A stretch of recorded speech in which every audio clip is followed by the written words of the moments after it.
why you decided to wear the same shirt as me. Mine's more interesting. It's got stripes. I think stripes are more interesting. Actually, I had a different gray shirt I was going to put on. Actually, I had it on, and then I stepped on a toy from a kid that. I mean, if they live the next week, it'll be surprising because it was a huge shard trying to be Excalibur inside of my foot, doing a great impression of it, and I sweated so profusely through it that I had to take it off. Oh, really? Oh Yeah, my god. It was yeah. pretty big shard. Like you sent me the shard here. Hang on, let me see if I can show the picture. Let it be a memory that fades. It felt a lot like giving birth. There it is. There's that little bastard. Straight to That the was orphanage that with that that's scar. that was way bigger than I thought I thought when you said Yeah, you had me a too. piece of So, glass in your I foot. mean, because I learned before, a few years ago, I was getting glass in my feet all the time, and from broken glass, kids were dropping broken glass on the floor all the time. I Yeah, kept it, getting yeah. shards. I was the guy walking around collecting all the shards of glass, and I learned real quick. As soon as you get a splinter in your foot, you got to pull it out as you're in the middle of the shock. If you take any time to think about it, well, now you got an ordeal on your hands. I mean, if it's small, it's not such a big deal, but if it's really wedged in there, this one was really wedged in there, and it's like it's this plastic All that right, was okay, let's go. it People was are watching. crumbling I gotta. and it was pulling. Okay, my pain is not. No, your My pain's very pain's not. interesting, but people are It's probably not watching, not entertaining. knowing It's what's not going on. entertaining. No, How you'll about let I me show the know. pictures of blood on the All screen? right. Maybe that'll. Okay. I'm gonna talk about your shard in just a second. I just want to let people know. Thank you so much for tuning in. This is Tom Hartman talking about the shard in his foot. You wouldn't know what to look at him, but he's a very smart, bright guy. I'm his more attractive, Aw, more thanks. handsome, more beautiful, more talented That's right. You are brother. right about that. I am right about that. And this is Jumpstart, I and we're threw I just threw you off there with agreeing with you, didn't I? with agreeing with me. That's right. Yeah. Exactly. You didn't bounce off me. We're here, Jumpstart. We're going to be talking about a few things. Today, we're going to be talking about PSVR2, the Apple event coming up next week, April 20th, VR and AR, the future of that. We're talking about defunding the police, the future of crypto, wealth redistribution, the fourth turning. If you haven't heard about that, you definitely want to hear about that, and the future of Happy for Change. So thank you so much for tuning in. We're going to shoot the breeze here. We're going to have a lot of conversation, a lot of talks. If there's any point where you have a question, please feel free to post it wherever you're watching this. So right now we're streaming on Facebook page in our Happy for Change audience group. We're streaming over on YouTube. We are only going to be streaming Jumpstart exclusively on YouTube. It'll be live, and you'll be able to watch the full thing live on YouTube. If you don't catch us live on YouTube, then the recording of it will only be available to patrons of Happy for Change. Patreon.com/Happy for Change. You can subscribe for $10 a month, and you can get the audio version, $25 a month, and you can get the video version, but you get the full thing live and free. So make sure to subscribe over on youtube.com/Happy for Change so you can know when we go live. I'm only doing it on Facebook right now just to let folks know that that we're online and that we're doing this. So head over to YouTube, youtube.com/Happy for Change, youtube.com/Happy for Change, and then click on subscribe and hit that little bell so that you know when we go live. Tom, how you doing? Great. I You're mean, on talking YouTube, about it. that's You're talking about that's it. the only place we're going to be doing the getting the questions from, right? No, There we'll on get on, the on Patreon. we're going to get the questions anywhere that you post it on YouTube or Facebook. There's a little bug with what the software I'm using now. So if you post your comment on Facebook, I will get it. Like I see someone posted it here. Someone wrote "What up?" But I can't see your name. If you're on YouTube, I believe I see your name. I can't see your name here. I'll show you what I'm talking about. If I just click on here, it's supposed One to thing show while up. you're No, doing that, it says Facebook user. What up? Red, how does the volume sound for Peter and I? We want to make sure it sounds pretty even. So I'm Red, talking now. Yeah, All right. what does the volume sound like? everything's great. Everything's Okay, great, she excellent. says. So we're going to be having a lot of fun here today. Tom, Red's still talking. I want to get into the topic as fast as possible because Let's go people are for it. Let's go watching for it. live. So, but you were you were bitching about something being put in your foot there. I Forget want to about know how you're forget doing. about the shard. I took it out and I felt like a big man. I didn't have to resort to anyone else doing it for me. I want to talk about PSVR. PSVR. Okay, so I've got a PlayStation PSVR version 1 here, and they just announced the PSVR 2. This is It's the going to be VR headset that's a peripheral for the PlayStation 4 and PlayStation 5. just in case people don't know. So you put it on and you get to enter these virtual worlds in these video games. It's super fun. It's VR. There's VR and there's AR. VR is virtual reality. AR is augmented reality. The PSVR2 is a VR headset, and it's got higher resolution. It's going to have a wider range of view. It already has a pretty wide range of view, but God, it's going to Peter, have a I've wider been range of out view. of the loop. I didn't even hear that PlayStation was coming up with I didn't even know they recovered from their supply shock COVID. I mean, look, I checked to see what games were coming out, and there was like God of War is not on the list, and Horizon Zero Dawn or whatever. I was like, I'll get PlayStation 5 when PlayStation 6 comes out. But you're telling me the VR thing is like worth taking a look at? It is, even though it has a cable. A Facebook user here. I'm sorry, I can't say your name here, but it says, "Imagine using VR that still has cables." I think I know who's posting this. I'm not gonna. I'm not. I think it's Alex, but I'm not sure. It has to be Alex. Yeah, because we were talking about the Quest. There's the Quest 2, which doesn't have any cables. It's really great. It's probably the most popular VR unit out there. It doesn't have as wide as field of view. Pixels are probably sharper on that, and different types of games. But one of the benefits for having a cable is that you get high refresh rates. You get, you can have a higher resolution and all that stuff. So there are trade-offs. But I'm super excited about the cable being a problem when I'm using it. It's a problem. I mean, there's no games that I've played on PSVR where you're required to turn around behind you, and it's because you can't. Oh, I see. And the that. other ones you can turn around. I get it.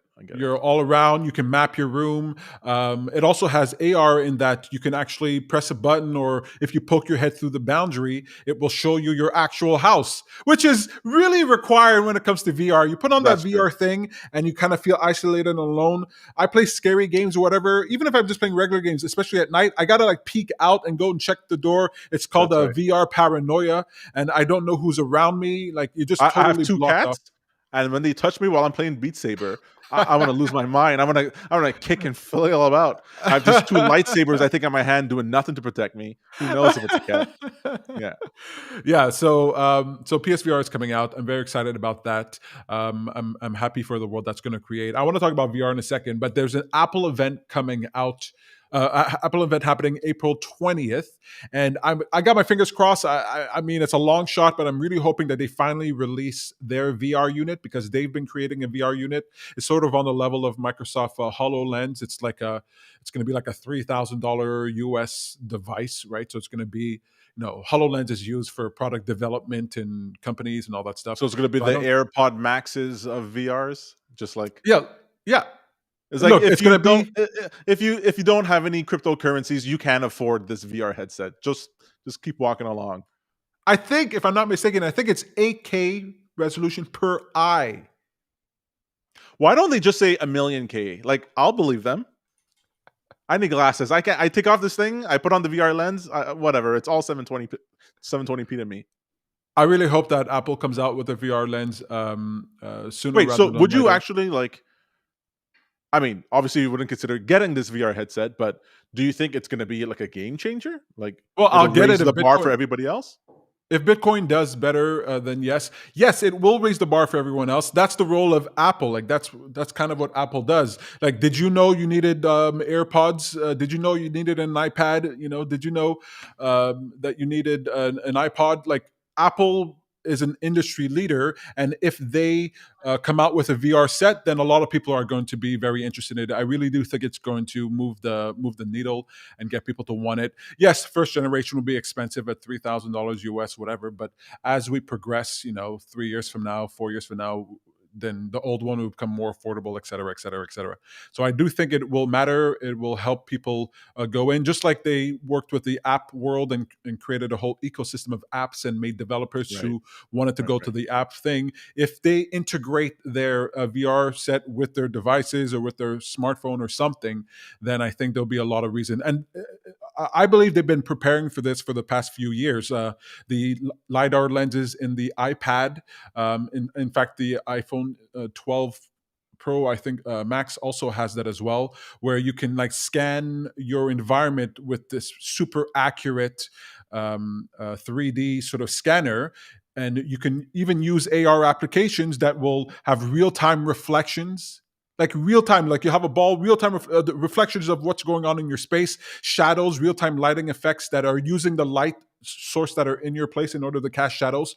So I think they've been building up something like this, the A14 X chip, the M1 chip. I really think they're moving forward towards really jumping into the AR VR world. There was a whole debate that they had about VR and AR, like which path they should go down, and there was actually an internal debate and struggle about it. And I think it was Johnny Ives who said, like, who's left Apple at this point, but he wanted AR. He's like, put the glasses on, you could still see the world, and then the world, and then everything That's is what you want. superimposed over the world. That's what you want. Like that's I think most people will like that. When it comes to VR, Google Glass Dream. Yeah. Exactly, and it would be a much better looking glasses, because it wouldn't have that weird cyborg type looking thing that Google had. I couldn't believe it. Anyway. I'm just going to interrupt for 1 second. Melissa tells me there's a lag happening on the video right now. If Melissa, is this still happening for both of us? Yeah. Is it pretty significant? Sorry? Is it like unwatchable? There's like a 2 or 3 second lag between the audio. Yeah, but would you say it's unwatchable? Real quick. 2 to 3 seconds is too long. It's between It's 2 to 3 seconds. For both 2 to of 3 us. seconds. She says 2 to 3 seconds. Is it both of us that are lagging? Yeah. Just both of us are lagging 2 to 3 seconds. Okay, I'm just going to check it out on my phone myself, because that's too much. That's too much of a lag. Yeah. Are you sure it's 2 to 3 seconds? Maybe 1 to 2. I'm just going to check. She says maybe 1 to 2. On my phone myself, because that's too much. I don't see a lag. Yeah. Are you sure it's 2 to 3 seconds? I don't see any lag. Okay, perfect. Let's keep going. All right. Let's just hope it works out. Yeah, just want to catch that. Oh, let's look at the comments here. Hang on. Yes, it's Alex. Hey, Alex, thanks for watching. He's got the quest too, and we always kind of go back and forth on that. He says you can quickly turn around 360 with no cable. Yeah, absolutely. Absolutely right. Yeah, estimates is 3,000 for the Apple VR. Wait, so you're telling me I'm sitting here with the Palm Pre equivalent of a VR headset? No, thank you. I'm not interested in having that. Okay, Peter, but here's the thing. Okay, so you're interested in having these worlds.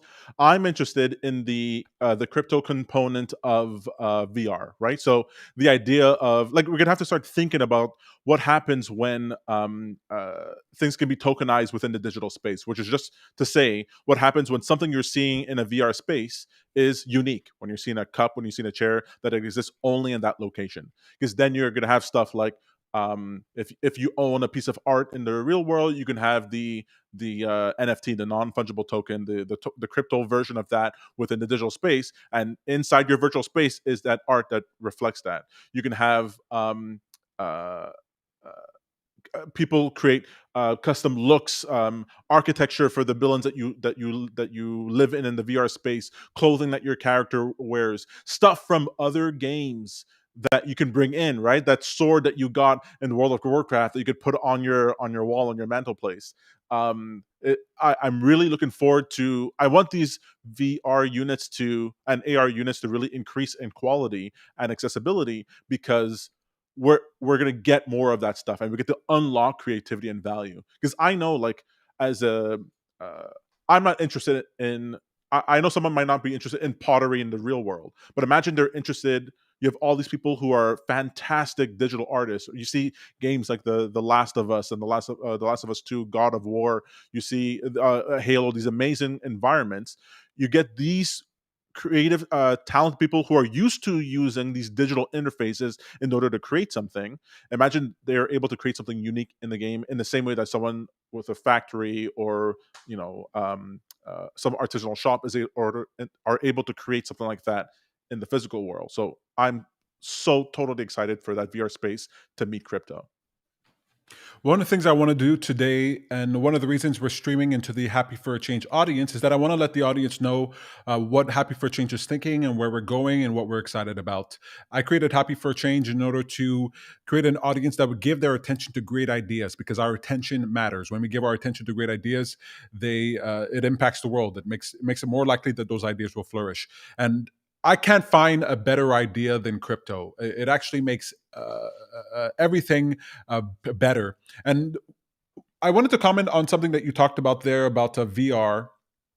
about unique items in the digital space, because I think I didn't really understand it before. I was listening to Raul Paul today, to Raul the Paul video from he put Real up. Vision. Yeah, he put out this video, and he put everything in that video. It's pretty cool, because I remember you telling me, oh, there's going to be uniqueness in the digital space. But I keep thinking, like, you can copy anything, like anything can be copied. And today I got the explanation that I really needed. It's not that there will be something in the digital space that cannot be copied, because you can copy a Mona Lisa. The what you'll have is authentication, right? You'll be able to prove that this thing is unique, that this thing was made by the creator, that this thing is authentic.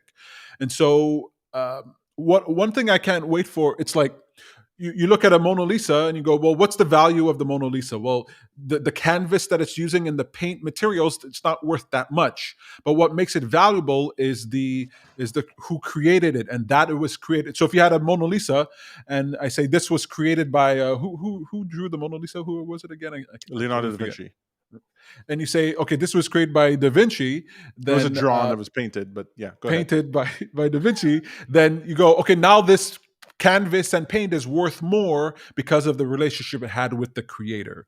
And so This I cannot wait. subjectivity is so interesting. Like, I was having this conversation with Melissa, who got a present from her sister in New Zealand, from is it Amanda Palmer, who signed, um, was it Amanda Palmer, Red? Sorry? Amanda Palmer, that was the present your sister sent you? Yeah. Yeah, so Amanda Palmer is this famous wife, or ex-wife of Neil Gaiman, the writer, and she's a fantastic singer. Not my kind of music, but a lot of people love her, cult following. And she had the signed copy of her book that her sister sent to her. And Melissa was so excited, and I was like, "Why do you?" The book's not any better because there's a signature inside of it? And she's like, well, it's better to me. And that's what subjectivity is so important. It's one of the things that we didn't really properly account for in the virtual space. Like, what we cared about in the virtual space, like, let's say for video games, is that someone did a particular thing. They speed run a game. They did a particularly cool play or whatever. That you can be like, okay, that person did that thing. When we were playing League of Legends, if you have the esports player, okay, the way that they played it, that they went through this championship, that became unique. And even though the game was free, how they were going about playing that game mattered. But here you can have a thing where, but so that caters only to a specific type of endeavor, right? The athlete. But to be able to have subjectivity matter on, I want to say inanimate objects, but they're digital. To have subjectivity matter there, that you have in your virtual space, in your Sims world, furniture made by a digitally famous uh, creator, like, that will matter. I know there will be things that I get that matters to me. Look, when I go to Comic-Con, I bought 3 posters for Back to the Future 1, 2, and 3. Right, and I got these posters that were made. There were these collages made by this artist. Now, he sold thousands of those, but I liked having one of those. Like, it mattered to me, and I paid a premium in order to have that hanging in my space. Now, those are those are gone. I moved, the things happen. I don't have those. I wish I had a digital version of that I could always have put up on either a digital canvas or within my digital space. I would absolutely love that, to have the wallpaper on my computer be like, no, this is not just some HD wallpaper I downloaded from Google. This is actually a unique thing made by this artist on Fiverr or DeviantArt or on something like that. It matters to me. And that subjectivity, we're now going to be able to transact in, to monetize, to make more concrete, give value to it. I can imagine one day you put on some AR glasses and you're walking down a town in the street, and you can see Banksy art that's painted on the ground and all that stuff, unique, but only because you're tuned in to the Banksy feed, or you've accessed his network, that you can actually see this art. Everybody else is just seeing a regular city. You're walking right. by and you're seeing all kinds of stuff, and it's unique and it's created by Banksy, but it doesn't necessarily have to be in the physical space. It can be in a digital space. Well, that to me was what the Pokemon Go craze was like. Right? Yeah. So ever since I grew up, when I was growing up, all I ever wanted was for Pokemon to be real. Right? I would get glasses and I would stick Pokemon on them on the peripheral vision so that it looked like Pokemon were showing up in bushes as I was walking to school, and I would pretend I was attacking them. I pretend I was getting doing battles with them and storing Pokemon and Pokeballs. I loved it, and all I ever wanted was for everyone else to see it too. That's all I ever wanted. And when Pokemon Go came out and the streets were filled with thousands of people going around looking for Pikachus at electric factories and trying to get Gyarados or whatever, and everyone else threw their device, like they put the device in front of them and they could see the Pokemon in the grass, right? Because it was using AR. I looked around and I said, this matters.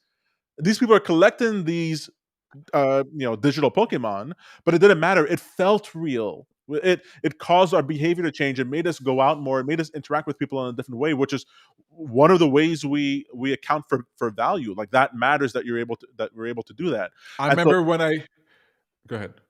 So imagine being able to catch a Pikachu, and it's a unique Pikachu. Like there are only this many Pikachu, and you have this one, and this Pikachu remembers being yours. Like digitally has a imprint that it was yours, so that you could release it back to the wild or trade it, and you could always trace back that Tom had this Pikachu. Like that same experience that got us all fired up becomes even more valuable than that. The information that we share then about where these Pikachus are, these Pokemon are, and how they breed, and all that will become more monetizable. The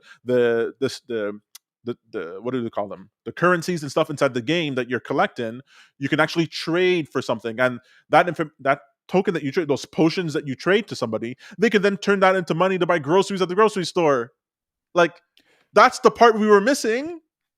That people go, oh, why does it matter? Why are you going out for Pikachus? Imagine you going out for Pikachus, and it matters. You can buy groceries and pay your rent with it. Oh my god! Oh my god! How is this not revolutionary? It is, and I want to talk about that in just 1 second. My connection for some reason cut off, and now I'm on the other side of the screen here. You are on the other side of the screen. Should I cut off my connection and come back in? Yeah, do that. All right, 1 second. Just come out and go back in. Second. While he's doing that, that's super excited. If let's see what you guys are saying in the chat here. Alex says, "Gonna pirate all the digital art and make my certificates private." Look, there's a ton of fake art out there. You go to a museum, you think you're watching the real art. It's all fake. It's all fake. Okay, but we believe it's real. So. We're always going to live in a world where things are not 100% for sure for real, but we're going to have to accept that. Okay, let's put Tom back in here. Hey, there you are, back again. I thought you were going to get used to just not having me there anymore. You know, I just felt good. It felt like I was like, you better not start talking, or I'm never getting back into the show. I love the idea of having a Pokemon, or look, even if you don't care about Pokemon, I want to have a digital dog. I mean, a dog that grows up, that's persistent, that remembers things that I can train, but that's digital. A poop-free dog. All right? Poop-free dog. I can go out and walk it if I want to. I don't have to. I can go out and walk it and interact with other digital dogs out there and other creatures. Like, I want to live in a world. I had this fantasy of walking in the woods and going for hiking trails, and you're actually interacting with fairies and gnomes and critters that are persistent, that exist out in this digital world, but superimposed over reality, like actually there. It opens up an incredible, I mean, you could have digital friends and people you could talk to. You can have a best friend who's Einstein, who talks like Einstein, who uses AI that's like Einstein, that could teach you all kinds of things. Like, I want to be friends with Leonardo da Vinci. Like, it's just absolutely incredible. It can get a little sad. You can have your digital girlfriend. You can have a digital child. You know, it'll get a little sad, but it's sad already. Well, the thing is, the technology or the wherewithal in order to do it existed, but there was no reason to do it because there was no digital uniqueness. There was none of this like advantage to doing that. You have to either do everything on scale or do it for free and then hope that was a calling card that actually got you something else. It's sort of like there's all kinds of things that being a programmer, there's all kinds of tools that I use online that are free, and either they have a pro version, or what they're really doing is gaining visibility, so you hire them for more complicated tasks. But imagine a world where you have let's say like WordPress, the software that you use to that people can use in order to develop a website, and every part of the code that you are responsible, that you added into it, kept that memory of it. You weren't just in some list somewhere. Your digital identity was tied up in the asset, and if someone purchased it, you would get a part of the revenues for that. Well, you wouldn't need Yeah. to. You wouldn't need to have WordPress cost $100. It could cost $1, and because so many people were using it on every installation, everyone would still get their part. It wouldn't be going through this whole it wouldn't need to pass through a bureaucracy. You would, every penny of this dollar could 99% of the value of this dollar would be sent to where it needs to be sent, or stuff like Raul was talking about in that video, where imagine because I was thinking in the music industry, oh, it's great, cut out the middleman, and people can buy the digital asset directly from the creator, and that makes sense. That person now can go back to minting 100,000 albums, and you have one of those albums, right? But Ra was saying you could even have an artist who goes, "I'm going to make you a custom song." And you have a digital version of this. You have this custom song that is unique, and that you get to now do what you wish with it. But obviously, you'd pay far more for an original song. If I could get an original Eminem song, and I go, "Hey, Eminem, here's Or $100,000, limited edition. It doesn't have to be or unique. limited It can be edition." limited Exactly. edition. Right. So instead of people collecting Beanie Babies and Funko Pops, because that's the only place where they can get uniqueness and scarcity online, well, it opens up every creative aspect to that, while still being useful, actually valuable, practical, help you solve a problem, provide information or entertainment. Like, that's what it's a whole world. Remember when I was talking to you about crypto buddy. initially? Buddy, Remember when I was talking about buddy. crypto? Yeah. Are you going to stop talking at any point? Okay. Can I I'm jump sorry. in here at Bad any Guru point? is telling me that I should stop talking. How many hours have I had to listen to you live stream? All right. I'm This Peter is my Hartman right time. now. This Okay, is my Bad time. Guru, he's an ass. I know. Bad Guru's an ass. Bad Guru was a black shirt. I'm not wearing a black shirt. I'm not Bad Guru. Yeah, no, go ahead. Go ahead. Well, you remember I was trying to explain to you crypto like for a while now, and it just wasn't clicking. I couldn't understand. I couldn't understand how to explain it, but slowly but surely, as you're getting into the ecosystem, you're realizing, oh, this is what people are talking about. Like, this is not a Ponzi scheme. This is not a bubble. This is where it's at. This is where the opportunities You have are. to get involved with crypto in order to truly understand it. You have to put $50 into crypto, folks. Join the club. If you join the crypto club, Bitcoin or whatever, post your comments down below. Let us know you're part of the club. Join what we're doing here, because we want to interact with you. Okay, because the future is going to be those who got into crypto and then everybody else. All right, but onto the VR topic, just to wrap that up. I think this is Alex still. Again, if you want your right now, there's a bug in Restream. It turns out that if you're on Facebook, it just says Facebook user. I'm pretty sure this is Alex. I hope it's Alex. But if you go to youtube.com/happyforachange and post your comment there, I think we see your name. Alex says, I'm sure we'll have both VR and AR in one headset. Like, that's the dream, right? To have glasses that can, you press a button, it turns to AR. You press a button, it turns to VR. I think that's really is the way to go. It'll help me get over my VR paranoia, because when I put on that thing, you feel isolated and alone. You can't see who's around you. It's a little scary. So yeah, I'm hoping that for the Apple event on April 20th, that comes out. They do this one more thing, the surprise, and maybe they haven't done a good one in quite a while since Steve Jobs, but maybe they'll surprise us with some VR thing. I don't care if it's ridiculously expensive. Just like All I I don't want care is a that new Teslas iMac, are buddy. super expensive.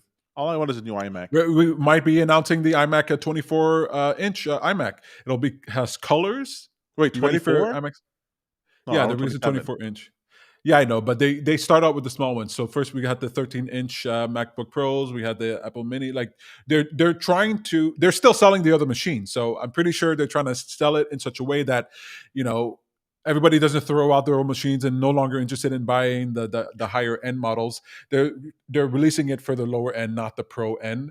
Sure. But it'll be cool to see how that works. It'll be colors. So the colors of the new iPads have colors. Remember back in the day where Macs had colors? Yeah, we left those, and for good. That was fine. Look, as The long as one of resale those colors, value. Well, as you long as one reduce of the those number. colors is black, then it's fine. As long as silver and black, we're gonna Black have and those two silver, colors. exactly. Yeah, we'll Exactly. have that. Okay. We'll have that. Well, But good they'll luck also have for people colors. selling me their green iMac 3 years from now. You That's not you just happening. finished talking about subjectivity What was and our how next? people What was our feel next topic? Our feel next about topic was things. No. You just finished talking about how defunding the people police, feel guys. about stuff. How people feel about stuff. And people are going to feel a certain way about their pink iMac. Okay, some people are going to really care about that. It's going to help sales. All right. So that wraps up our VR talk. But I can't wait for there to be digital experiences. I want to buy digital furniture. I want to buy digital art. I want to buy that and be in my house and be able to see that on the walls and see that in the space. Or have a digital Imagine canvas this. that you put up your picture on. That's fine by me. Or can you imagine having plants, feeling like you're living in a garden, having vines growing, and every day they keep growing, and there's flowers. Like I've seen demos of this where flowers are growing from your desk and butterflies are coming to land on it. The magical experience you can have just by being in your house. Not everybody lives in nice places. Some people live in crap hole places. But I was going to say s hole places, but I don't want to say Why that. are you looking at me when you're saying that? No, I'm not saying that about you. You live in a nice place. I live in a nice place, but not everybody lives in a nice place. But you can be in your own garage, and it can look like a heavenly space. I It's think it'd be Ready pretty Player cool. One and Surrogates and The Matrix. It's everything you want. All right. Ayn Rand's The Fountainhead. All right, go ahead. So I want to talk about defunding the police, but it kind of goes hand in hand with the crypto talk. So, Peter, all this goes hand in hand in crypto talk. all right, defund the police. Have you It's like folks heard saying we about don't this? want to broach the internet. The internet, we're going to refer to the internet all the time. So we're referring to crypto. That's what happens. All right. Defund the police. I hear a lot of talk about this. You know, you have police shootings and people call out defund the police. And I totally get why they're saying defund the police. I've been very concerned about what's happening with the police. I pay attention to U.S. news. Okay, I live in Canada, Montreal, Canada, but I pay attention to U.S. news. I don't like to watch news in Canada because I live here and I want to be able to sleep at night. So I don't want to know how bad things are. I watch American news. It's a quasi reality TV, except it's a little too real. It affects. You turn it off like a dream. Like, oh God, that was a weird ass dream. The thing is, it still does affect us. It's not like some other. It's not like I'm watching the economy. Dreams in still Singapore. affect me, but at least it's like once removed. No, but it's it okay. affects our economy. It affects our bottom line. So, but I do watch what's going on there, and I've been seeing over the past years, including when Obama was president, and even before that, the militarization of the police. I mean, they're driving around in what look like tanks and full body gear. Like, what the hell is going on? I get that they're responding. I'm guessing they're responding to. Oh, maybe I'm totally wrong. Maybe in part they're responding to the escalation that they're seeing in the streets. Maybe criminals are getting more weapons. I don't know, but you know, if they get bow and arrow, then you get bow and arrow, and then they get a gun, and then you get a gun, and they get a cannon, and you get a cannon. Like escalate. Like I don't get. Oh, we're gonna militarize the police, and then we're just gonna totally outgun them. Well, then they'll get viruses and start programming them in their friggin' labs, and your bulletproof vest is not gonna do anything. Anyway, that's not what I'm gonna talk about. Defunding the police. So I totally get it because I was watching the police getting militarized and I was like, okay, all these budgets and all this stuff going there. I go, why do they have to look like that? Like, what is police turning into that they? Well, they're doing that because they need to sell the military industrial complex wants to sell these equipment and stuff to these people. Plus, the more people you have in prison, the more you satisfy the prison industrial complex. So there is that. So I totally get the sentiment, okay? And a lot of the criticism I have about what's going on in politics and in the social world right now is not really about the what people want, like the object of their desire, like the goal that they have. It's just the how to get there. I'm not sure that people are clear-minded, thinking enough about the best way to get there. You know, maybe defunding the police is a way to get there, right? If we defund the police, then they won't be able to militarize and they won't blah. But then you're going to have some other consequences, right? One of the consequences that have occurred with the police not being able to police areas like they did before, you know, in Minneapolis and things like that, is that crime is skyrocketed, murder is skyrocketed, like up like 33%, you know. So yeah, you might be able to defund the police, and now police are no longer killing people or brutalizing people, but then other people are going to brutalize people. So you know, there is a trade-off there. I talked about in our last stream about upstreaming, and it's about going far enough upstream to find the true source of the problem and start dealing with the problem at its source, so that you're more effective, more efficient, and requires less action. So instead of defunding the police, I would rather fund black people. Like, I'm going to fund black wealth. Like, how do we do that? $90 million Black Lives Matter raises, and the one of the ladies who's the founder and in charge of it is now buying homes and moving into white neighborhoods, buying $1 million homes. I don't begrudge her that. There should be 100 black people doing that now, not Exactly just right. her. Start That's moving right. black people into those white neighborhoods. Start taking them, giving them capital, making them millionaires, giving them money so they can go and live in these other areas and start changing the dynamics of things. Start funding black communities. Start funding black enterprises. My It's idea, Black so Money Matters, fascinating. is all Sorry, about go that. ahead. Go ahead. No, you didn't talk enough, so go ahead. I just find it so fascinating that it started now, but the idea that the money is the problem, not just like who has it, but what it is and how it grows and the power that it actually gives to you. People conflate that rich people with with the problems in their life. Occupy Wall Street had this issue. The issue isn't isn't that there are rich people.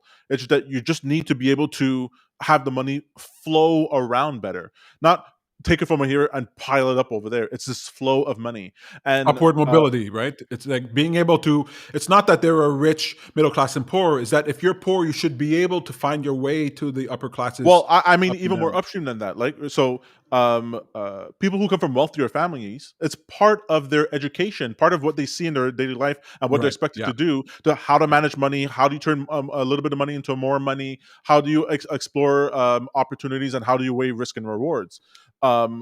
We grew up, that was not at all part of the conversation. I mean, they don't tell you how to do your taxes, much less how to balance a checkbook or anything like that, or that your money can turn into more things. And so you're constantly in this thing of, well,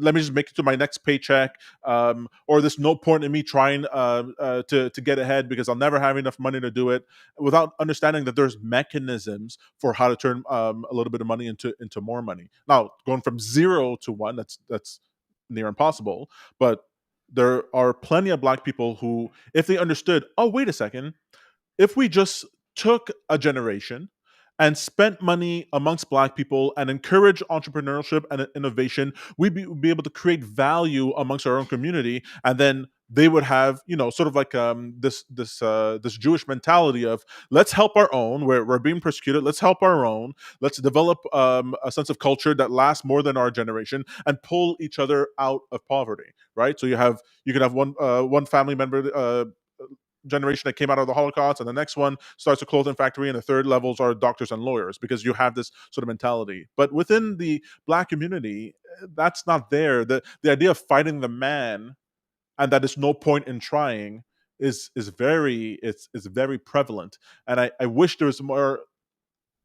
I mean, wish. What we're trying to do, you and I, is trying to bring this awareness that if we can just show some black people that money matters, understanding money matters, and money's not evil. You got to know how to use this, and if you do that, you can help bring other people out of poverty. That's what the rich people have above the poor people, the understanding of how money works.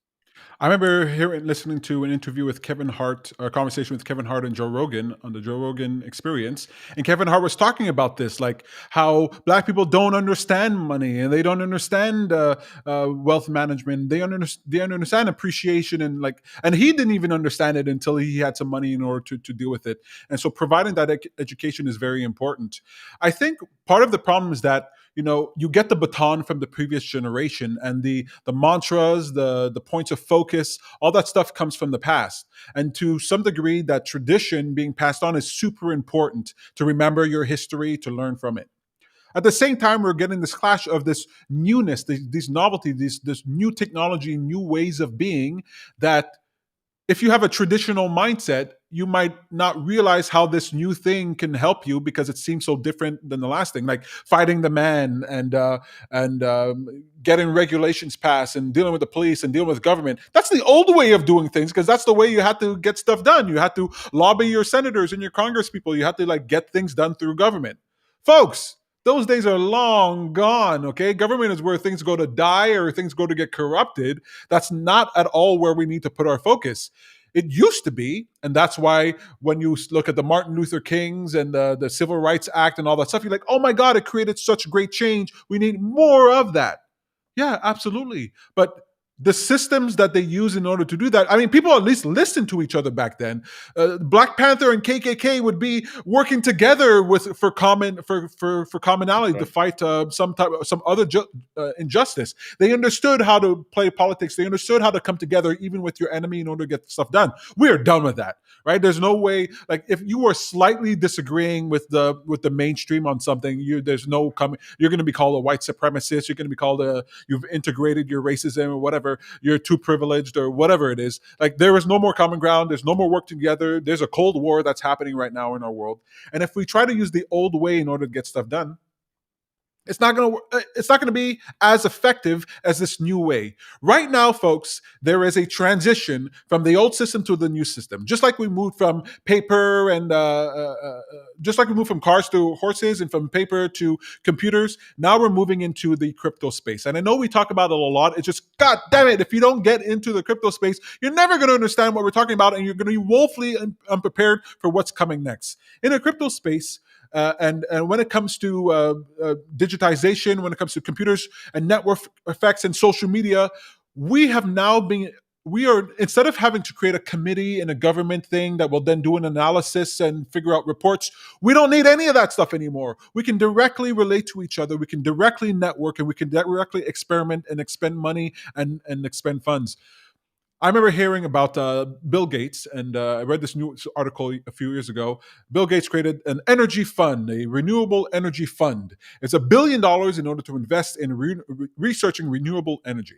And he got all of his millionaire and billionaire buddies together, and they put their cash together and got $1 billion fund. And I was like, okay, that's great. But hang on a second. We already have $1 billion fund. It's just in our pockets, right? It's just in our individual pockets. And if Bill Gates can go to the few friends he has, the millionaires and billionaires, and get this money together, well, there's enough of us to accumulate the $5, $10, $50 that we have in our pockets in order to create the funds together. And we can start funding projects. We can start funding the things that we want to do. And if we don't get out of the mindset of the old way, defund the police, and start getting to the mindset, what can we fund? Let's fund Black people. Let's fund Black entrepreneurship. Let's fund whatever. And it don't have to be Black. It can be anything that you want, like anything that you care about, whether it's the climate, whether it's Black criminal justice reform, whether it's education for the kids, whatever it is. All kinds of things that we can do by using the new tools that we have available to us today.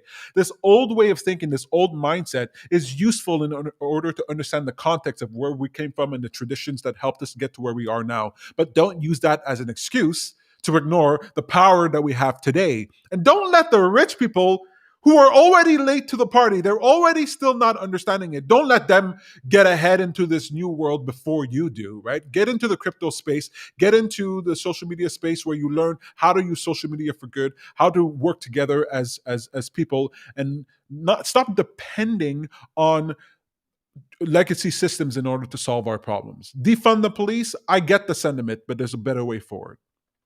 One way to think about this is that the freedom that we take for granted, that has been evolving and accruing on average throughout the history of humanity, is directly proportional to technological advancement.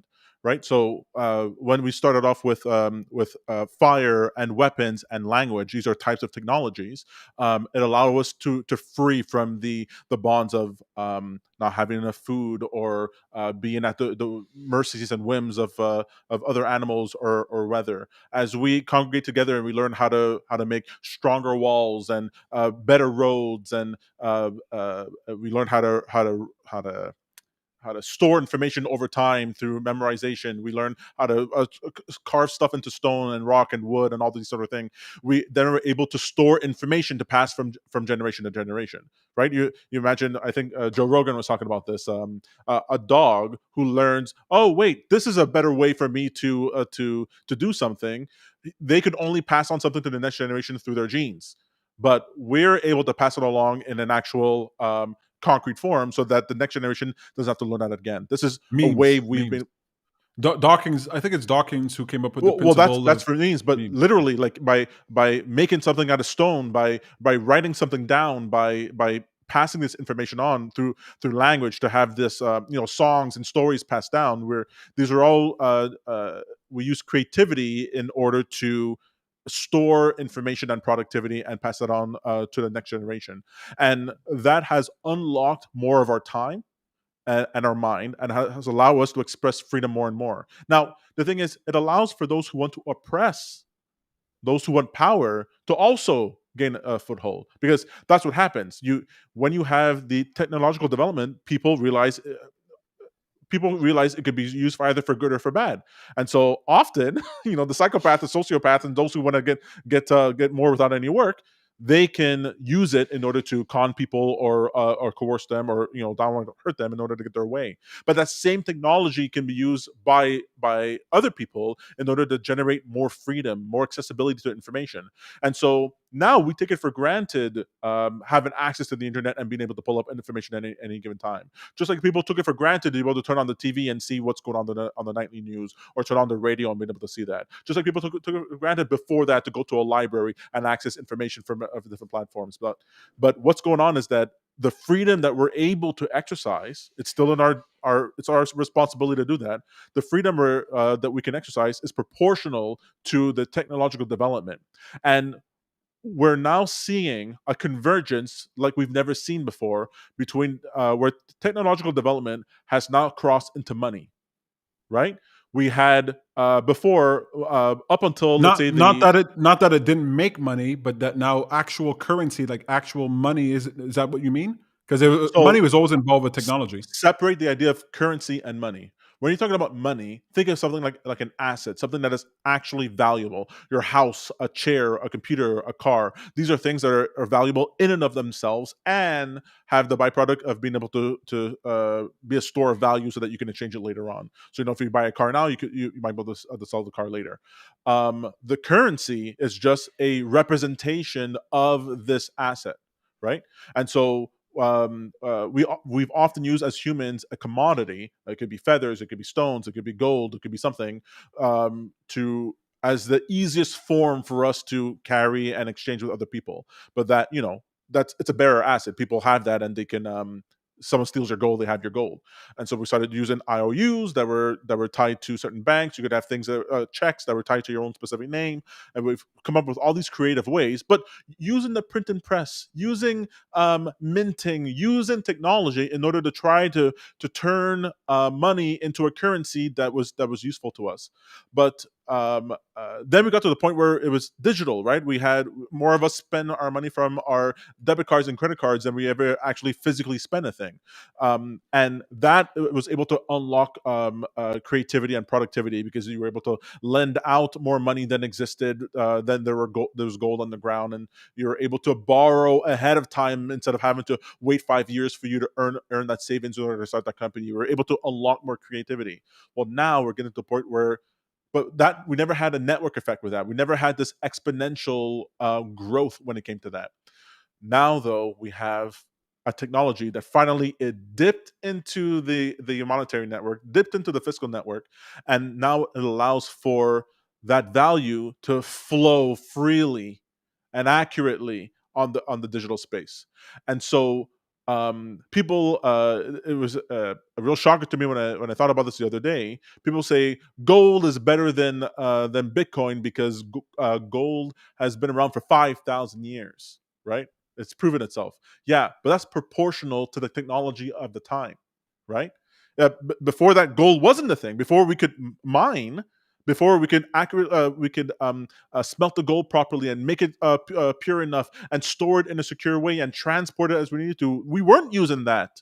We were using other things that were easier to use. And so now, technological development is exponential, and it makes sense now that the things that it touches becomes exponential as well. So when information went from stories to libraries to internet, well, it made sense. There was an explosion of this information on the internet. There's an explosion where people were able to access things and use that information for different things. It made total sense. When the internet touched into media, it made sense. There was more shows and more movies and more videos being created than ever before. And now that we're having technology touch, that exponential force touch money, we're having an explosion in the power of money and the access of value of money on the internet. So it makes total sense now that we would be moving from something like gold into something like a digital version of this money. It makes total sense. And it's fascinating because I was firmly into the gold camp, firmly into it, right? And I don't mind saying it now that if you have some gold at home, yeah. and you got it, you think to yourself, now I'm safe. Now I have something that I could use if things go badly. And then you spend your nights going, shoot, I have a bunch of gold at home. I can't. I don't feel safe at all. I feel less safe than I ever did before. I feel as not safe as the guy who used to walk around with gold coins in their pouch, and some some Aladdin can come around and just take your money. Like, I don't feel safe at all. But my Bitcoin, I feel pretty good about that. Pretty good about that. If you care about what's happening with defund the police and what's happening with the black people, the way I feel about it is like we are entering. People want to use the government for wealth redistribution, socialism, right? Eat the rich. That's what I hear. Eat the rich. People want to take from the rich and give to the poor. I totally get that. I understand the sentiment of that. I don't agree with it. I don't think we should do it that way. Yes, I believe a lot of the rich people are corrupt or criminals, and they found some way to game the system in order to get what they want. Wait, not fine. A lot of the rich people. A portion of the rich people. How can you say a lot? If you're the child of a criminal or the progeny of it, you're kind of in that bank. Okay? No, if your dad robbed the bank and you benefit from it, I'm sorry. What do you mean? So how many live in a country that was stolen from the natives over here? Yeah, is that? I agree. I'm not saying that we should use government to redistribute wealth. I'm not saying we should, but I totally understand the sentiment. I mean, I get the sentiment. I get the child. Yes, like there. But I wouldn't say that most rich people are crooked. No, I don't think most rich people are crooked, but I'm not talking about million. I'm talking about the upper echelons that use government and regulations and lobbying in order to get what they want. Okay, so powerful people. Yeah, if you're using government in order, powerful people turn out to be rich people as well. Like, they're super wealthy. They're using government, the gun of government, the strong arm of government, in order to get what they want. I have Alex here who's making fun of us here. He said, where's that comment? I thought the comment was pretty funny. Get a load of this libertarian over here. I'm not a libertarian. I'm not a part of any club. I totally get it. Like, if you are part of a company or organization that's using government in order to stymie everybody else and move your head forward, you're a criminal in my book. Yes, but that doesn't mean that's not the rich people. That's the powerful people who happen to be rich sometimes. That. Fine. Continue with your point. Continue with your point. So people want to use government for wealth redistribution. They want to use government in order, the strong arm of government, because the government uses the power of a gun, right? Why do you listen to the government? Because they'll shoot you or put you in jail. Okay, it's the power of force. And they want to use that in order to redistribute this wealth, which I think is just terrible. You're going to use the criminals and crooks who are in government in order to give them the power in order to take the money and dish it out to whoever they want. Yeah, that's going to go great. It's going to go wonderful. Oh yeah, that's really great. That's what I want. I want some government official. I want some congressman, senator, all of those people to listen to the people, and then they're going to decide who gets to have the money. We're going to tax this person, and it's just totally ridiculous. I just don't even understand why people are on board with that. But I am totally on board with wealth redistribution. It's just got to be voluntary. And the only way that I could see that's going to happen as fast as we need now is with crypto, because that funny money, monopoly money that people are using right now, eventually it's going to be it's not going to be great. Okay, and the crypto assets, that's going to be what you're going to be using at least as collateral for whatever this you want to do. So there is right now. If you were born before 1971. The idea that the currency that we have right now, that was money, would be like, absolutely not. It's totally, who would ever believe this is money? Just because they wrote it on it, no one would ever believe that. And just a generation afterwards, totally forgot. And now people act like, no, this paper money, obviously this is what money is. This is what it's always been. It's freaking been that way like almost no time at all. Almost no time at all. Xander says this video is great. Way to go, Xander. Thank you for watching, Xander. Oh my goodness. I totally get it. And it's funny how these things shift and these mindsets shift. But I want to just call people's attention to the idea that there is a wealth redistribution happening right now. It's happening right now. It's the And if you, largest redistribution of wealth we've ever seen in the history of anything. The most number of people and the most amount of wealth. And it's happening underneath the wealthy's nose. They don't even realize what's they going think on. it's ridiculous. They poo-poo it. You should hear the comments that I hear about. You hear about it online and the interviews that you see. They think it's a total joke. Folks, this is our chance. Instead of telling black people, hey, we should defund the police, which is going to hurt black people, okay? Like, I get it. There's a harm that comes when the wolves are, are attacking you. But if there are no wolves, and now you have an overpopulation of deer, you're going to get trouble with that as well, okay? There's going to be some type of problem. You get your hand on some crypto assets, and that starts appreciating and the transformation occurs, you're going to see the power shift hands, because where the money flows, that that's is where the a power type goes. of defunding, right? Because what's going on is that the police are funded not in crypto; they're funded in fiat currency, and the fiat currency is going down in value. Like I find it really interesting. People will be like, the government's spending trillions of dollars now. Trillions of dollars. Oh my God, now they're really going to ruin the system. And 10 years ago, they're spending billions of Billions of dollars. Oh my dollars. God, that's going to ruin the system. And before that, they're spending millions of dollars. Oh, that's going to ruin the system. It's like there's no end. What they don't realize is that the value of their money keeps going down as the number of how many you need to buy the same thing goes up. You can't buy a milkshake with a nickel anymore. I keep saying that. But you can, a fraction of a Bitcoin freaking goes a long way today, man. A huge long way. It's increasing in value. And That's so right. One you're Bitcoin having, used to be worth $10, and now one Bitcoin is worth $60,000. so if your wealth or the community wealth, let's say, of the disenfranchised is increasing in purchasing power and in terms of the dollar, if it's increasing purchasing power and the police are staying at their funding, then you are defunding the police. The police are being defunded by their own habit. It's just that you need to have you need the other side of the community increasing the value. If the community stays with the same dollars, that's right. where the police have the same money, but you outpace it.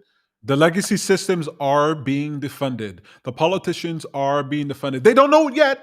The bank account still says millions of dollars. You don't know it yet, but like that, it can go, because that's just funny money that's in a bank account. Just ones and zeros in a bank account. Just numbers in a bank account. True value is shifting over right now. And I tell you, the smart rich people, the smart, powerful people, because there are some, they got crypto. That's right. You might not be talking about it, and don't believe it. It's some person like, oh, I don't. This thing's a joke. They got crypto. Okay, you better believe that they're going to have crypto. Just this fact alone. Yeah. So crypto is mined by miners. New Bitcoin is being created by miners, but all the Bitcoin. When you go out and buy a Bitcoin right now, you're not getting any crypto. You're not buying any. It's not crypto. You're not getting any Bitcoin from the miners. All the Bitcoins that the miners are minting are going to the large holding companies now, or the miners hold it themselves. You're only buying Bitcoin from someone else who's trading it short term, who has a short term point of view, and they're giving it to you. And so the rich people, because it's not a huge market, the rich people who do understand this are gathering up. They're like, holy crap! And they're gathering up as many of these Bitcoin as possible. And that's what's one of the impetus for causing this the price of Bitcoin to go up. It's maintaining this value, and also a minority of rich people have realized, holy crap. Just holy like you hear these stories about how Native Americans or First Nations, or I don't know what they're called anymore, the people before the people, I don't know. They trade like the island of Manhattan for like 5 juju beans or something. You're like, that's what's happening right now, okay? Exactly that's what's happening right now. Exactly. Okay, this crypto thing, everything, it's totally worthless. It's not worthless. It's the island of Manhattan, and you're like, oh, I don't really know. It's just trees and land on the property. Who knows that? I'm telling you that value of that land is worth way more than the pelts or whatever it is that you're trading for it. Do you mind if I bring up the fourth turning right now? I know I don't know how much Yeah, time we have left, but I'm just about to move to that. Yeah, we're this is going a little long, so we'll talk about the first turning, and I just want to end with a vision for Happy for a Change. I want to thank everybody for watching right now. If you haven't, absolutely. go over to youtube.com/happy for a change and hit subscribe there. Hit that little bell so that you know when we go live. We're going to continue this conversation. We want this to be a sort of organic education for you. It's free. It's available to everybody for free if you watch it live. The live video is free, but the recorded audio is going to be available to our Patreons on patreon.com/happy for change, $10 a month. And the video will be available for $25 a month. We're also going to be doing some exclusive events, so keep a lookout for that. But if you want to participate for free and listen to these conversations, we're going to just teach you more and more. You're going to get a clearer picture of the future. What Tom is about to tell you right now is going to be even more of a picture of the future. Keep this conversation going. Keep us in your mind. Keep us in your rotation. Subscribe to us over on youtube.com/happy for a change. The fourth turning, Tom, go. Yeah, so right before that, just to let you know, so we're going to be recommended all kinds of different things that you're really going to want to watch and read. You, in order to take part in the change in the world that you're living through right now, you're not going to get through it by accident. You're going to have to buckle down and consume some content, read some things, and really get your feet wet with this information. So we mentioned Raul Pal before. Raul Pal is the CEO of Real Vision. RealVision.com is a platform that is trying to democratize financial information. I owe them the world for providing me with ways of thinking about money. This is like the financial education I wish I had, that I wish they provided in school, which they don't. It's dense, it's gonna be heavy, but it is, compared to the alternatives out there, I mean, there's nothing like it. So go to realvision.com and check Yeah. it out. In the show notes, I'll put in the link to that video that Raul Pal that we were talking about. It's an hour and a half. Fantastic. Gives you his point of view of crypto and what's going on in the world right now. The only thing I would add there is that it is a paid subscription service, but if you haven't signed up before, I think it's $1 for 3 months. So just go check it out. And I get like some free shares of the videos. If you want to hit me up, I'll send you a video now and then. And there's a ton of free content on Real Vision on That's YouTube. right. So On you can YouTube, listen to exactly. Raul. He's done a lot of interviews. This information isn't siloed. You can definitely go and check that out. Tom, before you go forward, I just want to these a couple of comments Sure. here. Go ahead. So we have Morgan Stanley was the first bank to include crypto in its wealth portfolio. Do you know about this? I don't know who wrote this question. I'm No. sorry. It just says Facebook user here. Had to be soon. Had to be like last year. But crypto is good. PayPal it's really coming up. It's not going anywhere. Miley's here says, "Glad to be present with you guys. Glad you're present with us. This is super a lot of fun. Hey. It's really good to have you here. Thank you so much for watching. Thank you for everybody who's watching. Tom is about to tell us about the future." Okay, so one of the books you're definitely gonna have to read, because we're gonna be referred to it several times, is the Fourth Turning. So the Fourth Turning is written by William Strauss and Neil Howe, who are demographers. William's dead, but Neil Howe is around. And not to get into long-winded into the book, basically imagine it as a history book, but instead of a history book written about a certain period of time, it's written from the perspective of generations, how generations ebb and flow over time. Now, this book really focuses on America, but what's very interesting is that as these two authors wrote this book, as they did the research for this book, they noticed that they were these reoccurring uh, themes that kept happening, these different turnings, and there are 4 turnings, and in each of these periods, they're characterized by certain types of characteristics for the young people, the adults, and the old people, and the different types of uh, travails that they have to, trials and tribulations they have to deal with. Now, the fourth turning, which is the turning that we're involved in, has to do with a period of upheaval. We're moving through an old system into a new system, and what this book was fascinating because it was written in the 90s and essentially predicted the type of outcome that we're dealing with right now, that the fourth turning takes place between, let's say, 2009, 2010, all the way to like 2025.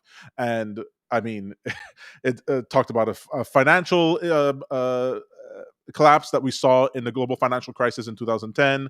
It talked about that one of the things that we would have to deal with, that we might have to deal with, is a plague, a type of plague that would cause that would be equivalent to a war, right? It could have been a war, it could have been a plague, it could have been some external thing, but turns out we're in the universe with the plague, and it gives great advice of how we should use the information of our past and the technology of our present in order to make it through. Because in the fourth turning, what can happen is that you can end up in a golden age, or you can end up with just ruining the entire generation and having years and years of desolation, or even the end of the country. And so now we're having a fourth turning, that because it's U.S. centric, and because the demographics of the world, at least the Western world, has sort of synchronized, it's almost a global a global fourth turning that we're seeing right now, which is why things are crazy chaotic. So you're having the financial wealth redistribution, like Peter was talking about, that's happening underneath rich people's noses. You're having culture wars that are having across the world. You're having cyber warfare. You're having ecological disasters. We're having a global warming. Just you're like, how many things can possibly be happening all at the same time? And this book is a great guide of how we can make it through. And it requires us, one of the prescriptions that it has for us, it requires us to the adult generation to shore up the shortcomings of the generation that came before us, because they were a generation that came from plenty, and so they sort of want to stay in power. You think about the boomer generation, think about the Gen X generation, they want to stay in power, and they had more of a lap of luxury type of thing in their upbringing, and we want to we want to remember the people who went through the wars of World War II, and we want to keep in mind the children that we're going to be raising for the next generation. So they in the fourth turn, and they call our generation the hero generation, because we're the ones who have to like face this dragon, face this chaos, and try to make something good out of it afterwards. So I recommend it to everybody. I mean, And the basically generation that's mandatory. coming next is the artist generation, right? The artist generation, yeah, who will revere their hero parents if they succeed. And if I'm not mistaken, they're going to be like happy with whatever they get. They're not going to complain. We're going to be happy with whatever we get. So you're going to want to check it out, The Fourth Turning by William Schultz and Neil Howe.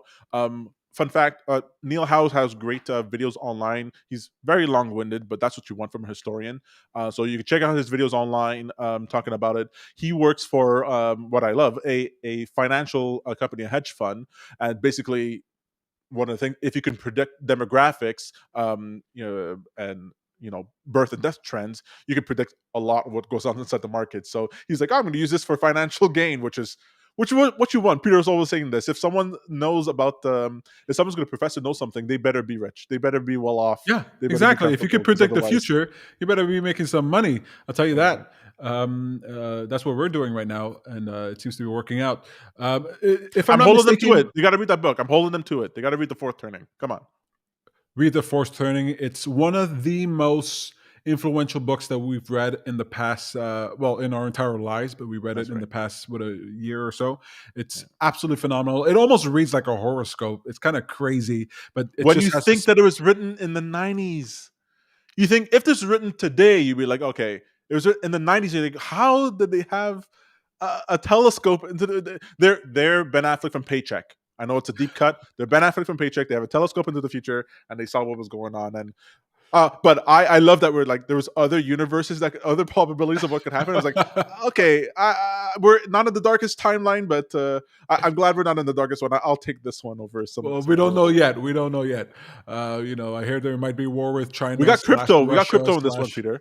We got crypto in this one. We have the ability to coalesce creativity and value faster than ever before. We'll stop the asteroids. We'll solve the plague problem. We'll get the sun. I'm not sure the size of a car just passed by Earth. It was one of the closest near misses we had. 12,000 miles up. Well, do you know why it didn't hit the planet? Aliens. Crypto, exactly. You nailed it. Oh, yeah, yeah, You nailed I should have let you get that punchline. it. I thought you were going to give me a real answer. That's why. If I'm not mistaken, that Neil Wait, you Howe thought guy the that real answer was aliens? no, I thought you were going to give me the real answer. Some Oh, I see. phenomenon, electrostatic phenomenon on the atmosphere, the magnetic pull of the moon or something. So I went for the joke, but I should have known. You got such a dry delivery that I gotta start assuming Thanks. that if you let me speak, it's only because you got something real good coming right after. So Well, I gotta be ready for that. I wanted a pregnant moment, a pregnant pause there. A pregnant pause. Yeah, yeah. Mhm. No, I induced labor. Was the Neil guy, whatever, the fourth Neil turning? Howe. I'm Neil Howe. Well, I don't know how, but Oh, right. um, The hedge fund he works for is called Hedge Eye. Hedge Eye, all one word. So you can either check out the website or check out the YouTube video. Just let people know that. if I remember correctly, he's the one, or they are the ones who came up with the terms like Gen X, millennials. Like Millennials, exactly. they are the They ones who coined came up those with the terms. terms. So if you use these terms, just know like these are the guys who created that, and there's a reason Yeah. that everybody uses them. It's perfectly appropriate. Yeah, very good point. So I'm just going to end real quick on the future of Happy for Change. Look, Happy for Change is all about giving our attention to great ideas in order to empower them to make the world a better place. A great idea is something that makes us more efficient, more effective, more capable of pursuing our goals, achieving our dreams and our ambitions. I want to give our attention to great ideas, and looking at all the ideas that are on the table, I cannot see anything that's better than uh, crypto and the network effect, right? Crypto and social media. I know crypto, people are like, oh, it's too risky, or I don't know what about, it's so complicated. I get that. That's only reason why you should dive into it further, for you to understand it a little bit more, even if you're just gonna just learn something new about it. And when it comes to the network effect, using social media to do wonderful, powerful things, right? It's not just for us to dox people and for us to share cat videos or whatever. Although keep those cat videos coming, I really like them. I've been on a kick watching dogs and cat videos, especially dogs that are rescued. Oh my god! I mean, can you watch anything that does? Oh my god, a dog that's rescued. We rescued this dog from the snow. I'm like 12 minutes. All right, I'm gonna watch this. I gotta watch it while I'm doing something else.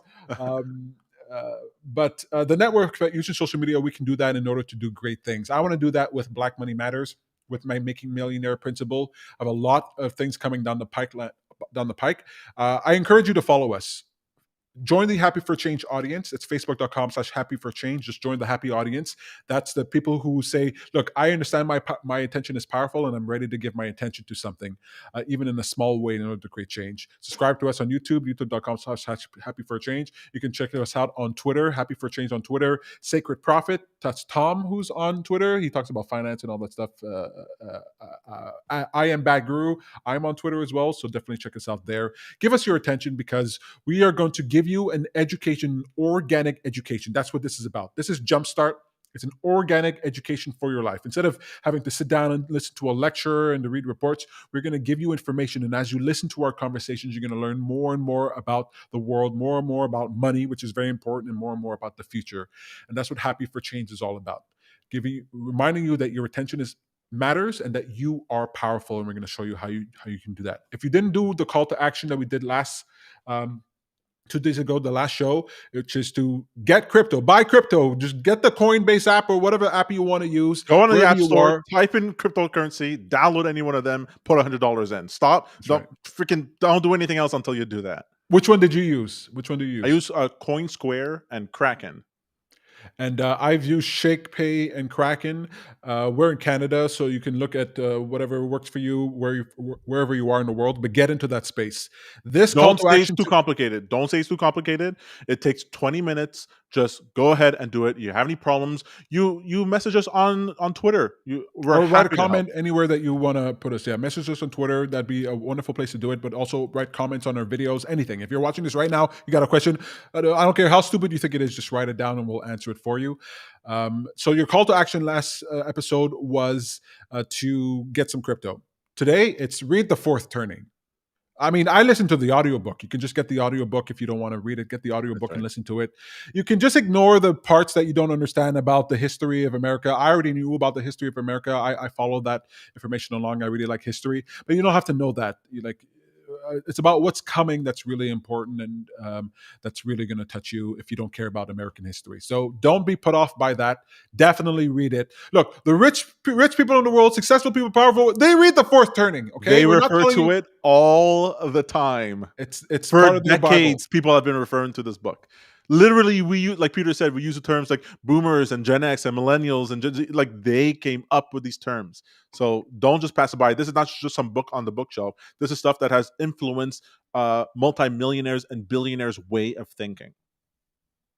So that's what Happy for Change is doing. You can tune into Jumpstart. We're going to be doing this as often as we can. Right now, it'll be Monday, Wednesday, and Friday, but we'll see. We'll see how that goes. Don't hold us to it, but we're going to do it as often as we can. We're going to be talking about the things that are happening currently in the news and things that are timely, but we're also going to give you this education. We want to give you an education. Look, we wanted to do this whole webinar thing and create a course load. And we're like, look, we're just going to do the new thing, okay? We're not going to use the old way of school to teach you. We're going to give you the new thing. You take what you want to take, you leave what you want to leave. You can watch us when you want to watch us, but watch us live, participate with what we're doing, ask your questions, and learn as we have these conversations. That's the point of Jumpstart. Jumpstart is a jumpstart for your life. And that's what I got to say. That's the future of Happy for a Change. Black Money Matters, hashtag Black Money Matters. If you care about defunding the police and all that. Woo! You know the whistle. You know the whistle. Hashtag Black Money Matters. You can find that over on Twitter and all the good things. All right, Tom, Sacred Prophet. That was a lot of fun. That was a lot of fun. I think we did it. It's gonna be on Monday. Is there anything else? You think we'll talk about crypto?